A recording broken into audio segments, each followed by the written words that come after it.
today we're starting off with garden beds as our context. And garden beds is a Math 300 activity. It's a very rich context that explores many mathematical concepts. Concepts vary from area and perimeter, pattern and algebra ideas. And it leads into explaining algebraic rules, equivalence of algebraic expressions, etc. So the story is about building a set of tiles around a garden bed, and it really captures students' interest because it's concrete and it's able to be, you can understand it because it's the real application.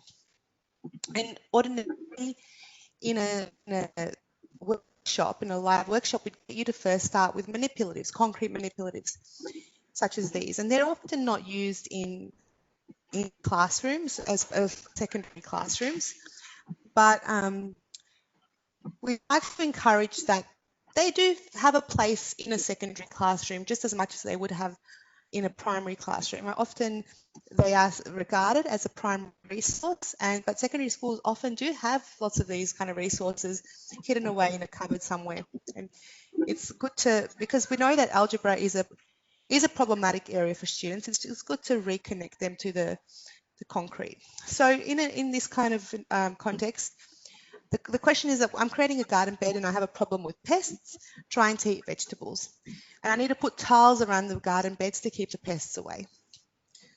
How many tiles will I need for one plant?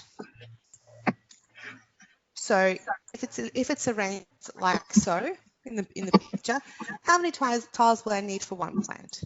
I just get some answers in the chat so I know that we're on the right track. Yep. 8, that's good. Okay, so people are understanding the idea. How many tiles will I need for 2 plants?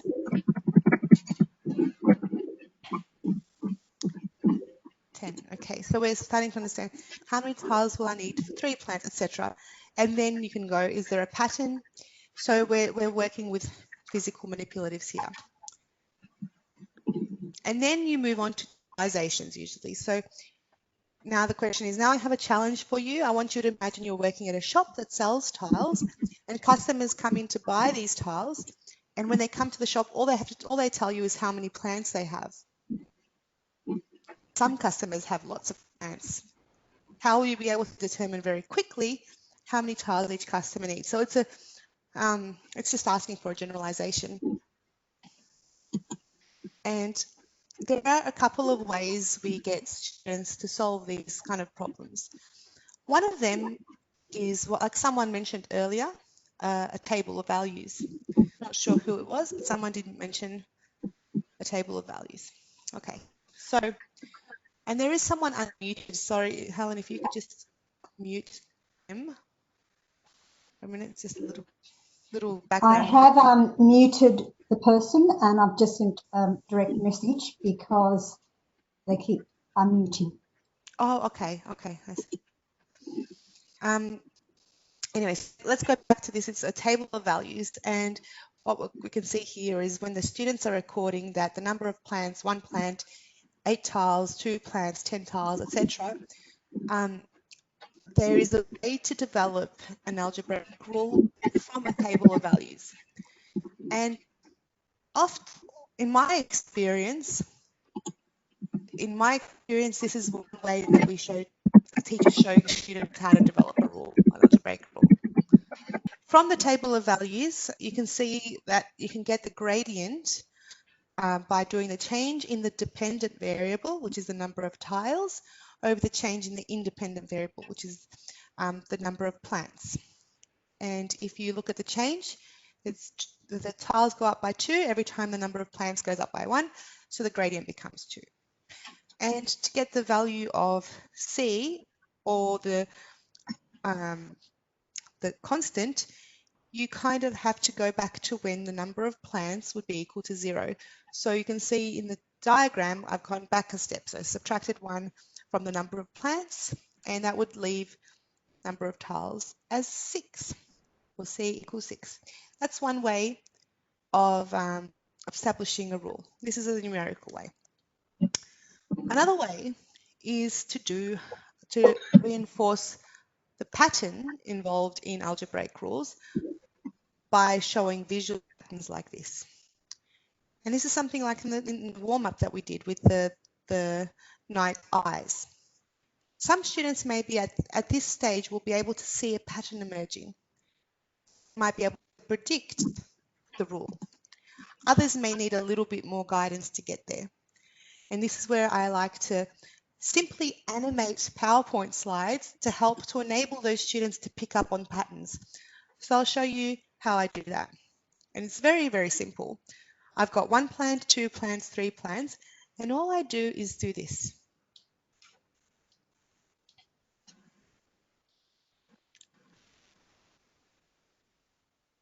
So I hope you watched carefully and were able to pick up on what was happening, or the pattern that I was trying to express with my very specific color coding and animating different times. So what I was doing was I was putting in the yellow blocks first. The yellow blocks, or the yellow tile, were obviously double the number of green tiles or the green plants. And then the purple ones at the end were always kind of constant. So what you can get from that is the rule that the number of tiles equals 2 times n, or 2 times the number of plants, plus the 6 constant at the end that always remain. I could have also animated it like this.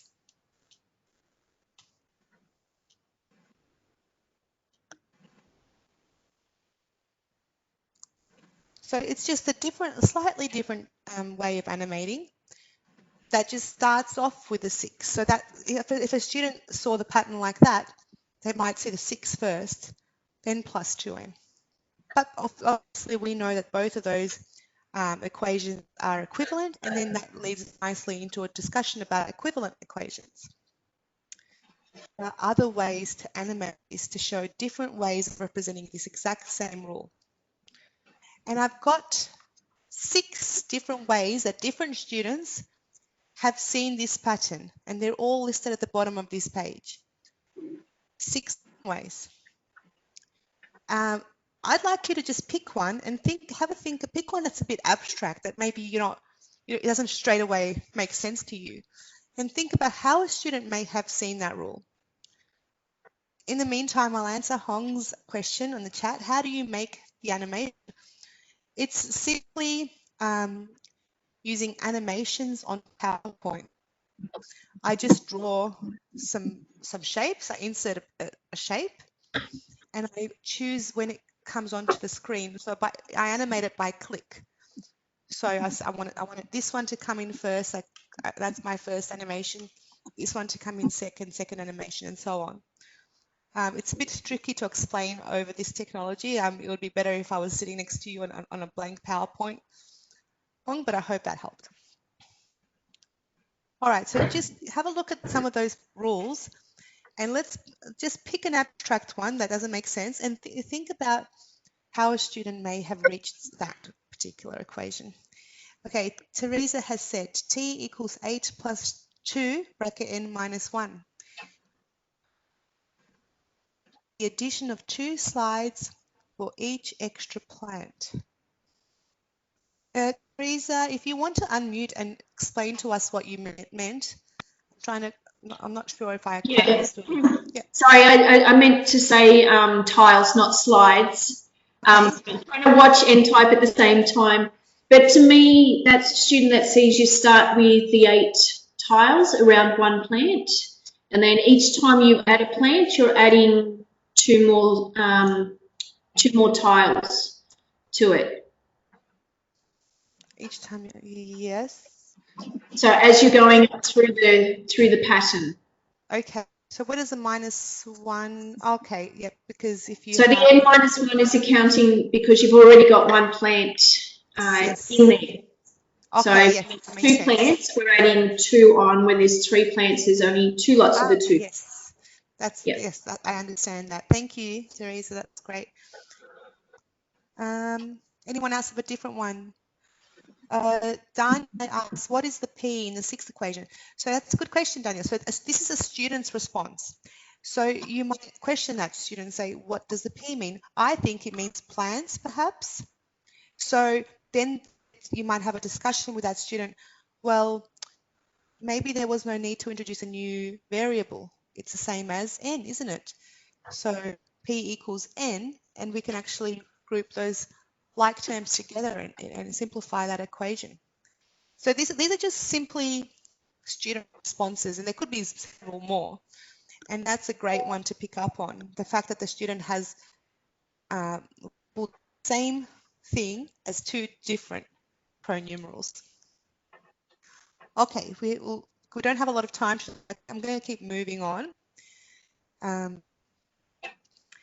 So in Maths 300 problems, such as the garden beds problem, it kind of leads nicely from the concrete, the student exploring a context, to maybe finding patterns, visual patterns, to numerical solutions, to then connecting that kind of scenario to a graph. So this is all straight from Maths 300. And then it says to draw a graph which shows the number of tiles for each number of plants. And then what does the graph predict for when the number of plants equals 0? Well, we know that if number of plants equals 0, according to our rule, we'd need 6 tiles. But does that make sense? Then we have to talk to the students. Does that make sense? Would that value even be valid? Why would you need any tiles if you've got 0 plants? And so forth. So then we get nice discussion about the domain and the range, etc., of a graph. Furthermore, is this graph a linear function? Is it a discrete linear or a continuous linear? Would we ever have a fraction of a plant, etc.? So does it make sense to join the dots on the graph? Now, this connectedness of ideas is really what helps consolidate the notions of algebra for students.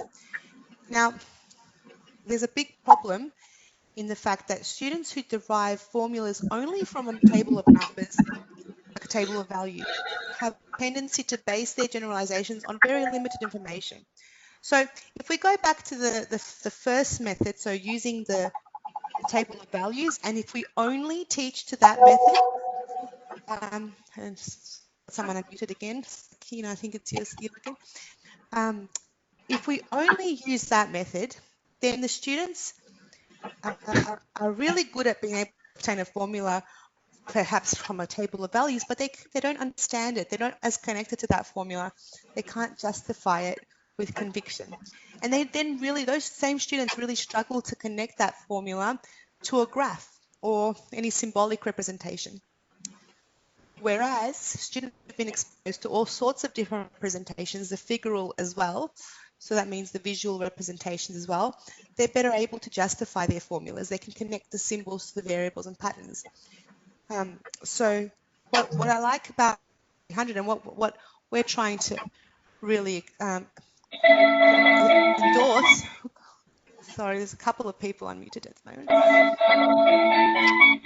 D. Razzle, Helen, if you can just unmute, you can mute them as well. Is that you kind of need all 4 of these representations to really solidify the concept. This is how algebra should be taught: the concrete, numerical, symbolic, and graphical. And I hope that was clear from my example.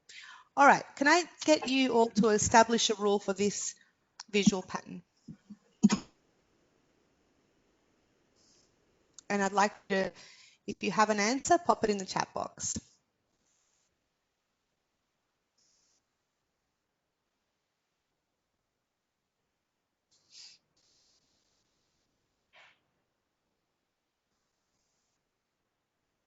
So we've got Jeremy saying 3n plus 1, Teresa 1 plus 3n, Kentaro 4 plus 3, open bracket n minus 1, close bracket, which equals 3n plus 1. That's a really interesting way. So the first thing you saw, Kentaro, was the 4 plus 3, open bracket n minus 1, close bracket, and that's what a student may have seen. So then you were able to then simplify that expression to 3n plus 1. But that's an interesting first initial observation. I'd love to hear how you saw that. And rule 3n plus 1 or 1 plus 3n. Kentaro, if you want to unmute yourself and share with us how you initially saw that 4 plus 3n minus 1, that would be great. Yeah, I can have a crack at it. Go for it. Yeah, for me, what we were sort of discussing earlier about how many blocks we have at n is equal to 0, that's something that I've always found, like just the idea of that quite hard to grasp, especially in the context of the garden tiles one. So I always just think, all right, we're starting off with 4 tiles and we're adding 3 from that point onwards. And yeah, and just I suppose that with my sort of knowledge of maths, I know that we multiply by n minus 1. Just by sort of comparing that to my table of values, knowing that if I multiply by n, I'm always going to be one step too far Oh, ahead. yes. So I Yes, do yes, yes. n minus 1 to take myself back 1. But that's something I've always found really tough to explain to students, especially at a year 7 level, if they haven't learned how to expand brackets yet. So yeah, that's always been one that I've found quite tough. Well, I can relate completely because I've always found that going back to 0 hard as well. And I always tend to start from the first term, just like you, and then kind of figure it out from there. So thanks for sharing that. So you start off at looking at the first term has 4, then you add 3 for every next one, but you have to account for the fact that the next one is number 2, so that's why you do the n minus 1. I love it. That's great. Thank you. Helen, do you want to jump in and do you have any suggestions for Kintara about how to explain that to students who might be struggling with that notion as well, of going back to 0? You're just muted, so if you want to unmute and Okay, sorry about that. So I was just focusing on the muting. So sorry, Carol, you're talking about how do you mean by going back to 0? So what we were just talking about is 1. As in how many blocks or tiles would you have when n equals 0? That's a kind of a concept that's tricky to explain to students. Yep. Yeah. Yep. So your concept, and that, one of the approaches I've taken once without sort of doing this is actually starting. I know there's a lot of textbooks. They tend to always do all the algebra stuff first and then do the graphing. So a nice way to actually do linear graphing and getting kids to do lots of graphing, and they get that whole notion of y-intercept and gradient. And then you sort of go into algebraic patterns the other way around. So it's kind of like the reverse. So starting with yeah. And Therese is a good comment as well. It's good to look at patterns going backwards and forwards, not necessarily always starting at the first term. And I think that's also important because if we look at going backwards from, let's say, the third term to the second term, how much are we subtracting or how much we're adding going forwards? It's much easier than to go back to n equals 0. Okay, thank you. I'm just going to keep, and then this is a way that I've animated the same pattern for an enabling prompt for a student who may not be seeing that pattern. So this is the way I've animated it.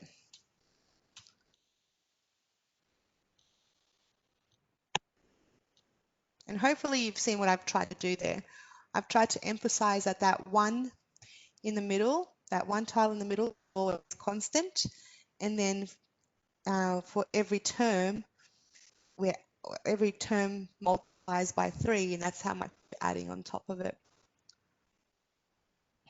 I'm glad, when I first saw these simple visual animated patterns, I was blown away by just how simple they are, but how much more sense that they make and how much they can enable students who are really struggling to come to that pattern, just to cross that boundary that they may have had. And after that, you might see that you might need to animate a few, but then after that, you might not need to animate any because the students are able to see that animation in their heads. So, for example, I haven't animated this one. And this one is not one we have time to go into too much today, but I've left it in the slides as a kind of take-home pattern that I'd like you all to have a go at. A great website where you can get some visual patterns, so you don't have to come up with them by yourselves, is a website called visualpatterns.org. And on this website, you've got patterns that are as simple linear patterns, that you've got quadratic patterns, you've got you know, cubics and all sorts of patterns. It goes up to a much harder level. But there's pictures such as those ones with the plastic cups there. But there's also simple patterns like that, and you can then animate them yourselves if you like. But it's a great place to get ideas for patterns. The one thing that I wish this website had that doesn't have is solutions. So I could not find anywhere that there's actual answers to some of these patterns. So that's a bit of a barrier. Okay. Now, we know that there is a huge dip in student success or decline in maths results in about year 7 and year 8. And what happens in year 7 and 8 is that there's a few things that happen. Students go from primary school to secondary school, and a lot of prior knowledge is assumed. That's one thing. And we know that in year 7 we get students that are at I think 7 different levels of mathematics, kind of 7 different year levels, expanding across 7 different year levels, which is really tricky for teachers to be able to differentiate with that kind of need. But also one thing that happens in year 7 is that we introduce algebra. And up until that point, mathematics was dominated by numbers. And now we're introducing letters to the syntax. And they can often become really foreign and unintelligible to learners. And so that is a huge leap for students, and it's one of the issues why we have this decline in mathematical mathematical results in year 7 and 8. Now, we wanted to put this in here as well. These are some of the most common misconceptions. Oh, sorry, my toddler's here. Maybe Helen, you can take this slide over. Okay, so it's come from research, and it really just talks about what are some of the most common misconceptions that students have in algebra. So we've listed these. I won't go into too much detail at the moment, but some of these, if you've seen these, feel free to add comments in the chat box as well. So we've got fruit salad algebra, letters as objects as misconceptions. So sometimes that whole notion of, you know, giving an example with A being apple, B being banana, that kids don't see that is that the fact that they can be changed. Again, that different letters must stand for different numbers, so that you won't always have X, like you could have in one situation X plus 5 equals 10, but in another one it might be that X has got a totally different value, so it doesn't actually correlate that it's always the same. And also, Helen, sorry if I can jump in there, that Yep. Some students think that if you have X plus Y equals 10, that X and Y cannot both be equal to 5 because they're different letters. They must stand for different numbers. So that's another one. And the fruit salad one, the reason we wrote that's a big one is that often, and it happens a lot in maths classrooms where teachers choose, and it's not your fault. I mean, it's what textbooks do. It's how we've been taught. Teachers choose the pronumeral that represents the object. So like Helen said, A is for apples. And instead of saying A stands for the number of apples purchased or the number of kilograms of apples, we just tend to kind of simplify that and go A is apples and B is bananas. And often students do not then think that they don't understand that the A has to be a numerical value of something, which is that fruit salad misconception. And the way to combat that one is to try as much as possible to define your pronumerals really, really well. So if you're going to use A for apples, that's fine, but just say A stands for the number of kilograms of apples purchased or the number of apples in the fruit basket or something like that.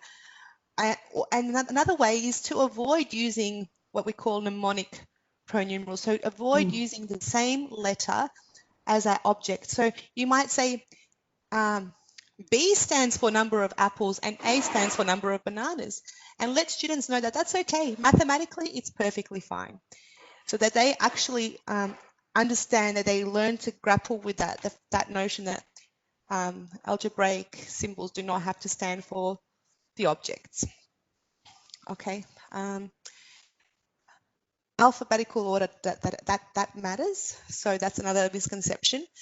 So students think that if A equals 1, then C will have to equal 3. That's one. So please put into text in the chat box if you've actually come across with any of these. That would be interesting to hear. Mistranslating operations, and we're going to send. So we're not going to have much time to go through these in a lot of detail today, but we will send you a document with the explanation of all these common misconceptions and how some tactics to overcome them. Helen, over to you. And yeah, just a couple of things too, just reiterating on that. So I suppose in the next part, one of the things I'm going to show is another way of actually addressing point 5. And there's a couple of other comments here. A couple of people found that, was it number 6 is one that creates a few issues with kids.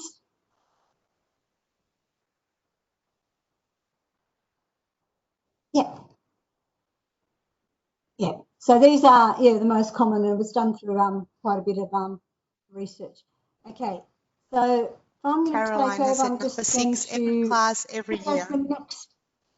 Sorry, Helen? Yeah. Caroline has said she experiences number 6 every class every year. Yep. Yes, that's a good one. So students may expect to arrive at a single numerical answer. So they might think that an answer has to be a number, and they do not expect that an expression could be a solution, which all that requires is a lot of exposure to those kind of questions, I think. Yeah. And be very careful. Yeah, often, maybe at the beginning it's quite important to avoid using X and just use other letters of the alphabet until they do, or always make sure you do curl your X's to make it really stand out from your multiplication sign, because yes, it does create some confusion as well. It's another one. Yeah, first initial.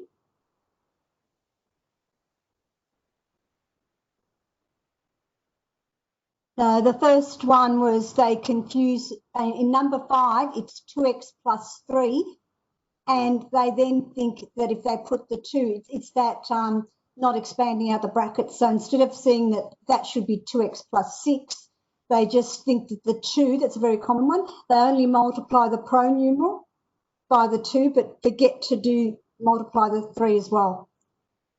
And that was in response to, I think it was Hung's question. Grant, yeah, that's a good. I always try to use equation tools rather than typing an actual letter X in the text. Yeah, so be careful. Yeah, use your maths type or anything else, and to make sure it is curled when you're typing. Okay. Yeah, and it is important to actually the comment about using your laptop. Just always make sure that students do have access to those tools on their laptop. If they're going to use the laptop for maths, then make sure you introduce them to programs like, equation editor or maths type as well. Okay, I'm going to take over from here. So I'm just going to be swapping over. In the meantime, while I'm doing that, Danielle, do you want to take over as host while I'm presenter? Helen, let's just keep going because it's probably tricky now to change. Okay. I'll stop sharing. All right. So that should be mine. Is that actually coming through? I can see your camera. I can see your hands on your Algebra tiles frame. All right. I'll stop sharing. Just everyone says, just a couple of little comments, just following on. Garden beds, as Danielle said, is one of my favourite activities as well. Another way, if you're not in the classroom and don't have hands-on, great one to start with, hands-on with tiles. But if you don't have that, dot paper works very well in getting kids to draw their solutions. So that's readily available. I'm happy to, if anyone doesn't, we've got templates of dot paper as well, which we can share. The second half of this is I'm doing this with what I'd normally use as concrete materials to work with algebra, but unfortunately I'm going to do it virtually. So bear with me. I hope this works well. It's the first time we're doing this way. So another great resource I love to use are algebra tiles. And algebra tiles, basically they consist of tiles that have got two different colours. So there's strips and squares. As I said, different colour on either side. They're based on Zoltan Dien's algebra experience materials. And Zoltan Dien was a world famous mathematician and educationalist, and he believed in that approach to maths that uses games, songs, dance to make it appealing to children. He also is the creator of the base 10 or MAB blocks, as more commonly known. However, important to note though, that, as I said, based on that concept, but not actually using that because we deliberately don't use the base 10 in these. So with algebra tiles, they consist of 3 different sized tiles, and I've got 3 different types of those as well. The first one are ones that I made myself many years ago before I had birch ones. So we've got a square tile. This is out of card that's white on one side and pink on the other. We have this one that is the X, and then we have the unit. Again, 2 different colours using either side there. Okay, they are made from paper, and I could show you how to do that with card. I haven't got my templates over at MAB, but basically that's the way you could make a template out of A4 card. It uses a card that is, the idea of that would be that I'd be using a piece of card that's about 13 centimetre by 13 centimetre. The X one is actually 13 by 2 centimetres, and that's deliberate because we don't want kids to actually think that 6 fit exactly in there. So that's one form, the handmade ones. I have also used different commercial ones, and one lot of commercial ones are these. The X in that is blue on the one side, red on the other. Sorry, the X square. The X is green with a red, and the little unit ones are yellow on one side with the red. So the red always represents the negative. The thing with these, they introduce 3 different colours, which can be confusing. The other thing when I've used these with students is that I find the smallest one is actually really small. So I found that when I was using those with year 9s that I was forever looking to make sure I didn't lose any pieces. So they come in a large box, which I'll just quickly duck under here to see. That large box, which has enough to make up 30. So I have those in sandwich bags that have 30 sets per class. Okay, the final one, which is my favourite one, and we now stock that in MAB because I was looking for a while to find ones that are worth stocking, are these ones here, which they're actually designed by a couple of the lecturers out at University in WA. I think that it's Notre Dame, I think. So this comes this way. Again, same idea. We've got our X square, which is red on the negative.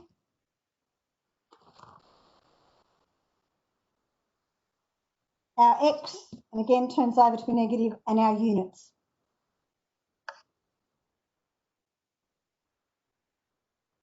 Okay, as I said, the handmade ones, both the handmade ones I'd normally make out of that. I'd get one of this 13 by 13 I use for that, 6 of the 13 by 2 and 6 little unit ones. And that's deliberate so they don't think that it won't actually fit onto that square.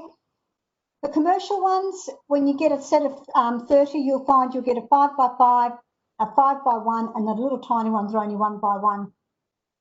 And finally, this particular one uses 4. You've got your square, 13 by 13, and I think there are 6 of these ones, and then there's about 15 of the little unit ones. And again, deliberate, not to avoid kids a misconception that X has to be 6. Okay, these are great for both expanding and factorising, but I also use them if I'm just wanting to re-emphasise negative and positive numbers, so that if I had -3 and kids were getting confused with their addition of negative numbers, then -3 and 2, that whole concept of 1 minus 1 goes, 1 minus 1 goes, and therefore I've got -1.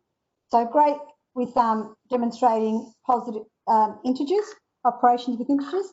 Likewise, if you're doing that with your x's, so here I've got 2x, and if I wanted to have -1x, then I know that these would eliminate to leave with 1x. So it can be used also for that. Okay, I'm just going to demonstrate a couple of things and see how we go. So if I wanted to, we were talking before about expansion and some of those misconceptions. So the algebra tiles are great for helping with that. So the first example I'm going to look at is how would I expand 3 lots of x plus 2. So firstly, I've got x, and to represent that, I've got x plus 2. So here's my x plus 2. If I also wanted to show it on this, so I've actually made this template up, which I'm happy to share. But if you wanted to show that, here's my x plus 2 goes here. And because I've got 3 lots of it, that's 1, 2, 3, then it's quite simple for students to see I've got 1 times x plus 2, which goes here, another,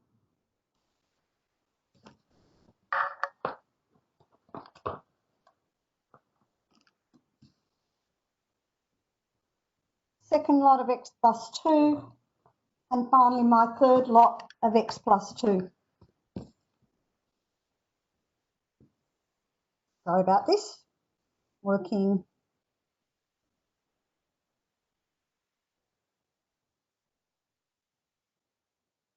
So students can quickly see in that expansion that I've got 3x plus 6.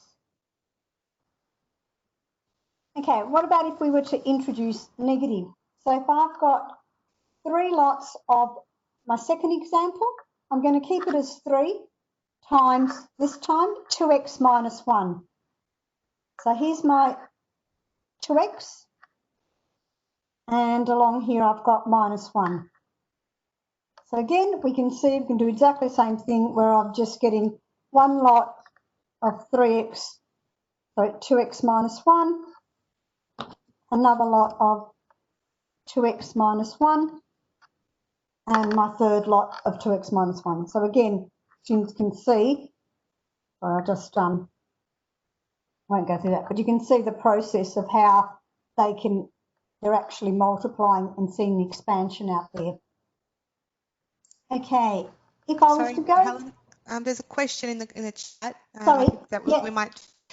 Grant has said, how would you move students from using these to be able to compute negative number addition subtraction without needing this support?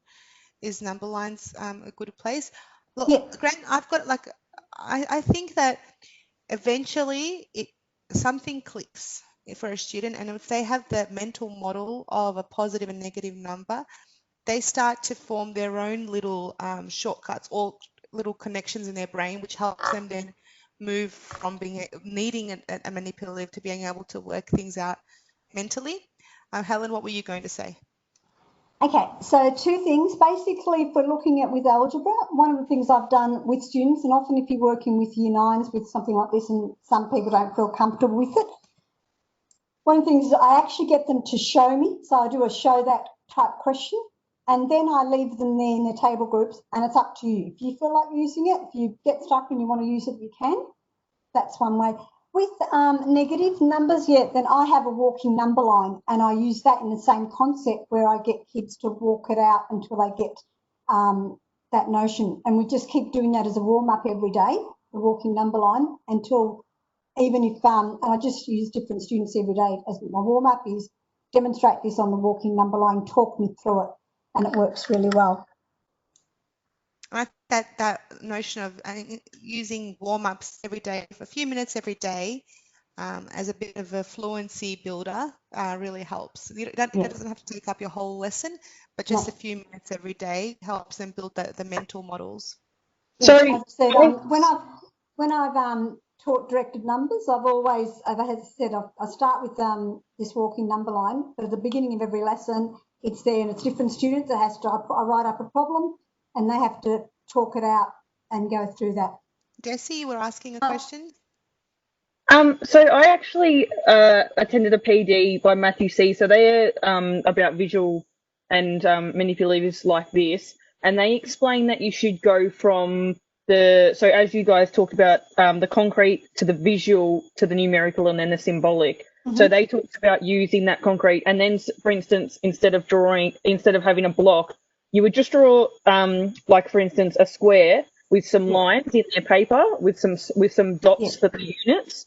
So they would then be describing it visually and representing it with the numerical side on the other side of your page. So they could then go from the concrete to the visual to the numeric. Yeah, and that's natural progression, I feel. I feel that they're all increasing a little bit in difficulty. Yeah, that's a good point. Yeah. No, exactly. So as I said, that's why I was also talking about with the garden beds, where I use dot paper. So they do it with the manipulatives, they draw it, and then we go to the next stage of looking at it. And I do the same with this.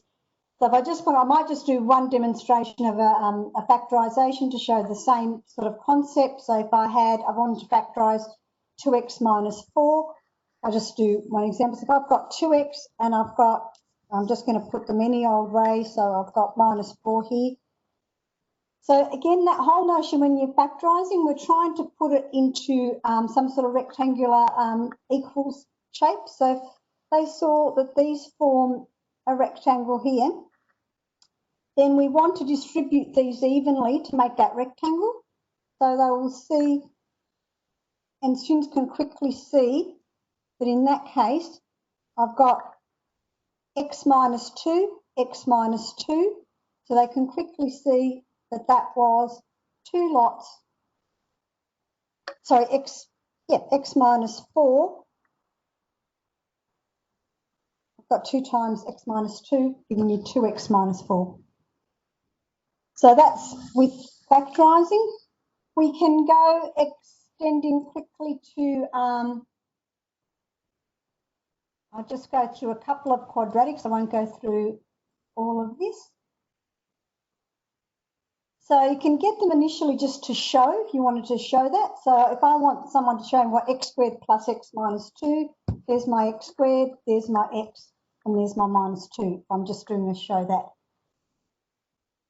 Okay, if I wanted to actually go through the process of how would I use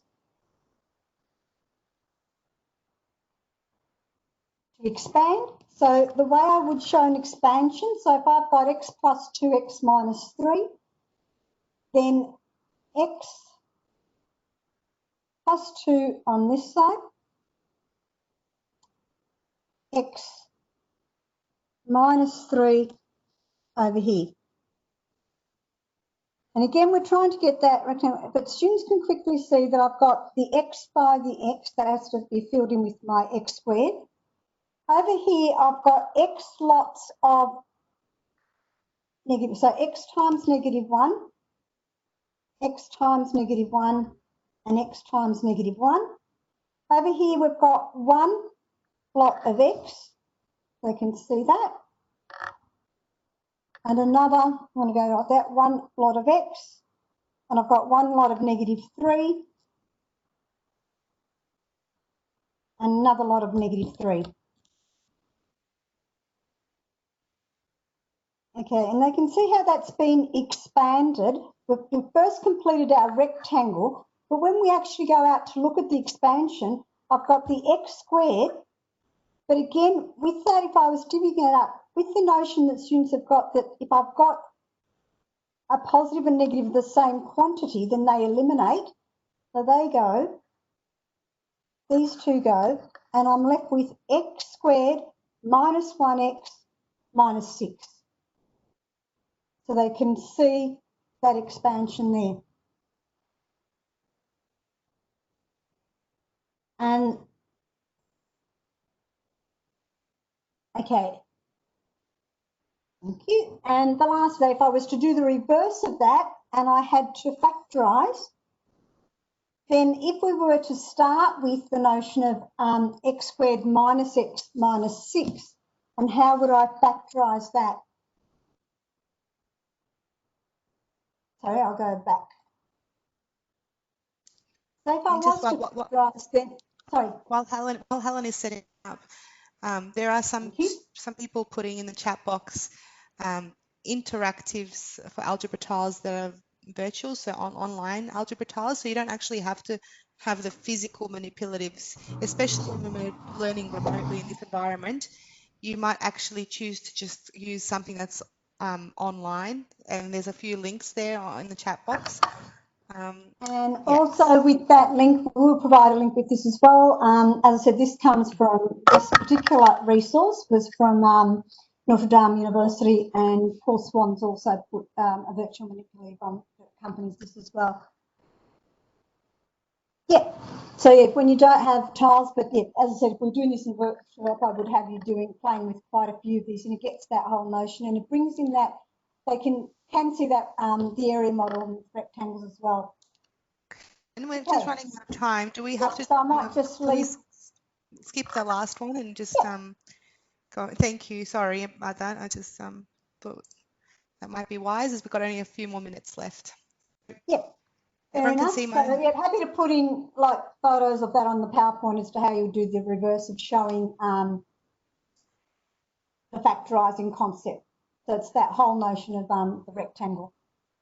Can everyone see my PowerPoint slide now? Helen, can you... Yep. So you might go right down to scroll down. Now down. This is Helen's already demonstrated most of these expansions and factorizing. So we just didn't get around to quadratic factorizing, but the concepts are the same. And if you've understood it so far, you'll be able to work out the factorizing as well. We would really appreciate a couple of minutes of your time to complete a survey. You can just access it with your smartphone if you just hover it over the camera over that QR code. Otherwise, there is that link. And that we use all your feedback to cater our future workshops and webinars to your needs. So we really do look at that information quite closely. So we'd really appreciate that. You paste the link in the chat. Yes, no problem. Helen, do you mind doing that? Actually, I probably can. Just a second. Okay. I should be able to do that in a few moments. Yep, I think someone's done it for you, Daniela. Oh, thank you. Whoever that Thank person you. was. Yep.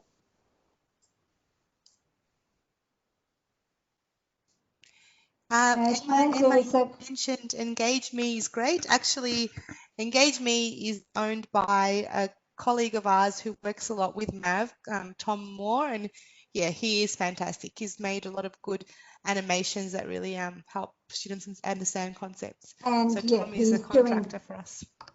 Yep, and he's doing next week's workshop. Yes, he is doing next week's. So for everyone who hasn't already signed up to next week's workshop, that's going to be a really good one. I really suggest you go on to the MAV website and sign up for that with Tom. He's great and really engaging too. And rightfully so, his company is called Engage Me. So. Okay, at this stage we're happy to take questions, so please feel free to unmute your mic and ask questions. Yeah, apologies, that wasn't, as I said, normally I'd have everyone with a set of these and be giving you charts and ask you how to make these and look at some of the charts, because these can be used right up until great for completing the square and going further as well. I was just going to mention completing the square, Helen.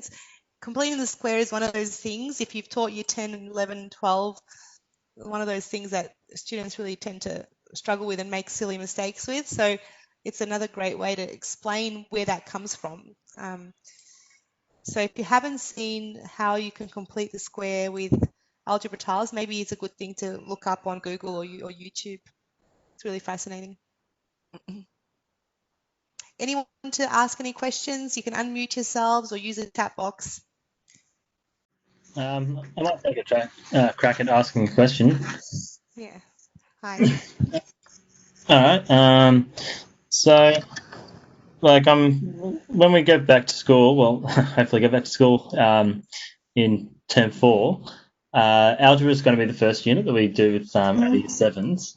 So I was just wondering, like, in terms of, like, you know, that first sort of couple lessons, that first week, what type of activities do you think would be the best way to sort of introduce algebra to those kids? I would go straight to some sort of patterns and make it into a fun activity. Any sort of patterns, I mean, whether you go to virtual manipulatives or have little drawings and see what's happening to the pattern and get kids to talk. Someone mentioned a number talk. Again, just put up one and in one of those virtual manipulatives and what's happening in this pattern, or the starting with the night eyes that Daniela mentioned, starting with a little video of one of those and saying, you know, what's the pattern, what do you see? And then maybe as a number talk, have that discussion as you're getting kids give the response, and then everyone gets to hear their reasoning. Yeah, good suggestion, Helen. I would suggest use you're going to get the slide and all the resources from today. You're more than welcome also to steal the garden beds context as well, if you want a kind of a richer kind of problem.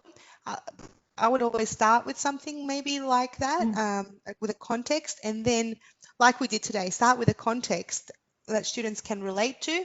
And you can always change the context. It doesn't have to be garden beds. It can be something different. And then after that, show them that visual pattern, and then get them to do other visual patterns like we did today. I showed you one visual pattern with the garden beds and we animated that. Then I gave you a few different ones to practice, and feel free to use those resources as well.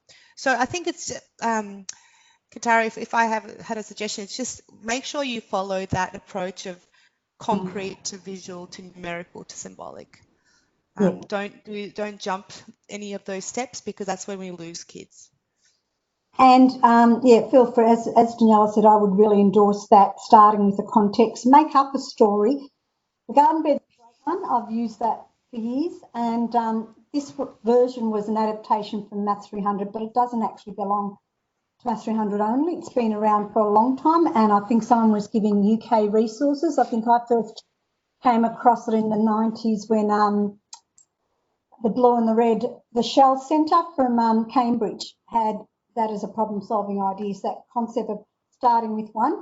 Another way of starting with garden beds, which we didn't take that approach today, is start with an open-ended one. So I'm building a garden bed. It's going to be, 100 little squares long, and I need to put pavers around at the same side. How many pavers will I need? And then you go back, as your enabling prompt could be, well, what if I started with one? Your extending one, for those that have seen it, can be straight away to put it into an algebraic form. So that's another approach to that.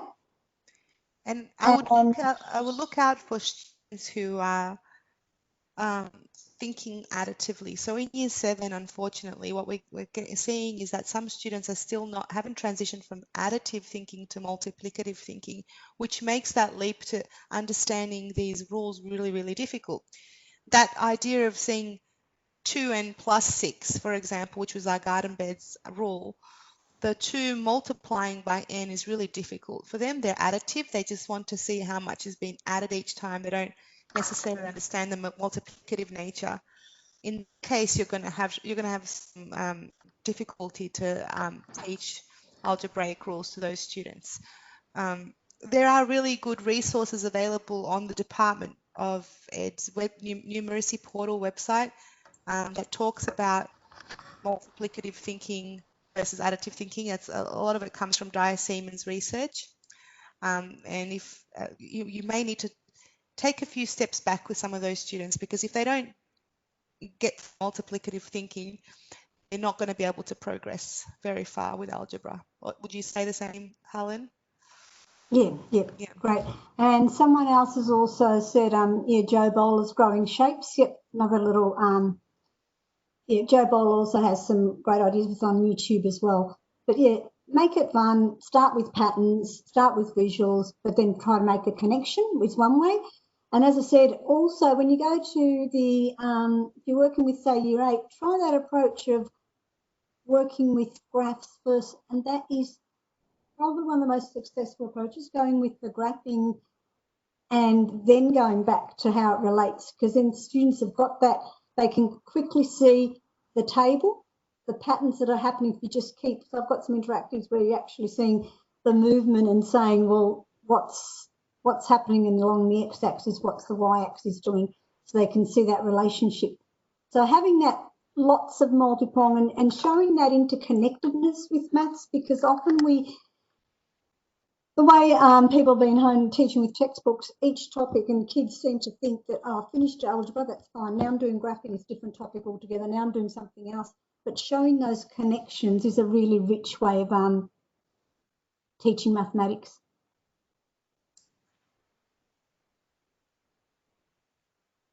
Okay, if there's no more questions, we might stop there. But if there's any, well, maybe just last questions, just pop your mic off mute and ask while we're still on. I'm just having a look at Becky's comment. Teaching students with algebra with a special ed teacher, patterns and linking with existing multiplication division knowledge, most successful. Yep. Thanks, everyone. Thanks, Grant and Teresa. That's good that it was well timed for you. And thank you for completing the survey, 08374464. And thank you for, this is the first time we've done it with having not only like PowerPoints and also document campaigns and trying to do all these algebra that we'd normally do interactively with having people present them with the problem and having them actually play with these in C. Yeah. So it can be a lot more powerful if we give you those algebra tiles, and you go. Sets of these that I would normally be playing with, getting people to play, giving them a problem. How would you show that, and sharing those? So a little bit different. I'm glad Helen showed her homemade ones, because if you're at home and you don't have time right now to go out and buy some or get someone to deliver it on time, you could just make them, arts and crafts. There you go. So the problem is I used to get this particular cardboard, which is really good, was actually Office Works, and it's supposed to be, and they've stopped selling two-sided cardboard paper. But if you can find even A3, as long the two-sidedness is good, because kids get that notion of turning over. And as I said, I'm quite happy to say that that works best, the 13 by 13, and keep that notion in that you don't want 10, you don't want, they are not MA bleed blocks. So 6 13 by 2s on that, which works well, but that was what I initially would use. So I'm just putting the dimensions in the chat box. People are asking 13 by 13 centimetres for x squared. And I'll put that. And x is... The x I went 13 by 2, and your little squares I made 2 by 2. I do have a template, but I think it's back where I made these, but I think it's back at Mav in the office. But it's pretty simple. Once you make the one, and really with one of those, I actually... just before, I thought someone might ask that. So just before we started, I don't know if anyone can, if I hold this in front of me, I actually took an A4 piece of paper and made it up so you could see that once you've made the 13 by 13, having the 6, and then you could see that you can get that out of a one sheet. But if anyone's school has a laser cutter, you make sets of these very easily. Thanks, Jennifer. And someone suggested 3D printing. That's quite technical for me. I've never used one of those 3D printers. The reason why, after, as I said, initially this is what I used to use in school, and then when we had some funding in my last school, we got these ones. As I said, I didn't like the fact that those 1 centimetre pieces, I thought, if I lose them. So they actually have 4, I think, enough to have 4 of the squares. And I think there's about 21 for every 30 in there of the little tiny 1 centimetre ones, but they are difficult. These, in this foam, I've found the easiest, they're a great size. They're not an issue, and I think we sell in that plastic bag for only about $14 or $13 at MAV. So it's yeah. Helen, are they on available at MAV shop? Yeah. This one we sell. Sorry, the one I was demonstrating with the foamy one. I might just put my document camera back on for a sec so you could. Yeah, no, I might just share the link if I can find it on MAV shop quickly. Yep, and I'll just put the document camera so you can actually see. Okay. That comes with each set. Comes in a plastic Ziploc bag, and you're getting these, and I can't remember the actual price. What we actually did, the authors, and this has been looked by, like, besides the fact Lorraine Day from Notre Dame, but she actually worked closely with the likes of Charlie Lovett and Paul Swanning.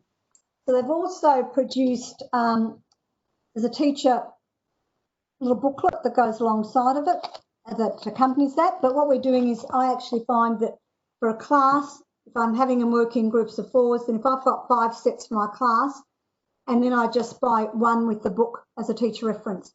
So we're actually selling them at MAV now with no book and with a book. So you can get one teacher reference, one with the book and the other sets. So it's, I think it's $20 with the book and $13 or something without.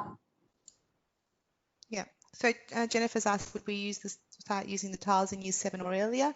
In Year 7 is when you get introduced to algebra, so that's where you apply algebra. But as Helen showed earlier, it's really useful as well for working with negative integers and positive integers. So that's one way you can use them in primary school. And also, if some primary school students can be extended to early notions of algebra. So if they're working at a level that's Year 7, then I would say why not?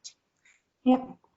And the other one is, so great for that with the negative integers as well, but also I've used them for Year 9 in showing factorisation, and you can use it beyond that if you wanted to also, as we said with Daniela, you're really honing on your factorisation with Year 9 or 10 if kids are having difficulty and you want to go back to your rectangle and your area model.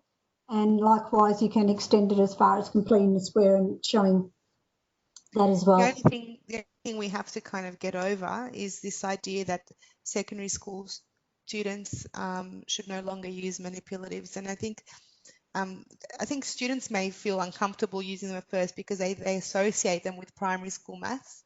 But I don't think it's demeaning or anything at all. I mean, it's a great way to make connections, and I think that the more we do it, the more it comes back into the secondary school culture and it becomes a norm. That would be great. Yeah, and I totally and absolutely endorse that, and it's one thing I always push the teacher. Just the more you use manipulatives, the more you use hands-on, the more kids get used to it, and they just see it as part of it. You know, they won't go to their home ec class and not expect to use materials. They won't go to their woodwork class and not expect to, or art class. So why does maths always just have to be textbook? And that's not how real mathematicians just work with pen and paper. So getting that to use, and as I said, if you're at a school that hasn't used it much, initially I took that approach with Year 9s initially, where I gave each group of 4 a set of those and just said, show me how you would show someone what this is. And then after that, I had a worksheet where they had to do a couple of using the algebra tiles and demonstrate it. And then I just left them there for the unit. And every time they got stuck, I said, they're there only if you need to, only if you want to. You know, feel free to use them and just have that as an option only if they didn't. And that just meant that they were starting to feel more comfortable with using it.